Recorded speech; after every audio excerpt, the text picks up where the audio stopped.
So today we're talking about the Arch, digital art that we are showcasing here. Basically, it's a product that was deployed in multiple locations, and we're just trying to explain to the customer how we do it, how you sync and how you map all the pixels. So when you have content running in these two walls together, they run in a seamless transition. You will see now the content will be changing, and you will see the difference, how everything is synchronized. Look at the corners on the top.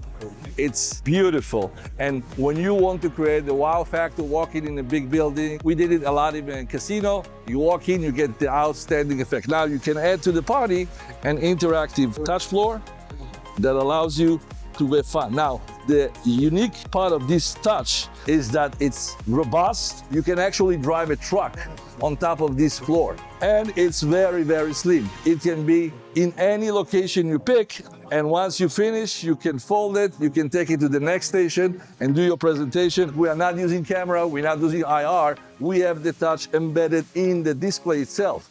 And that's make it easier to manage the content and to make it work as you want.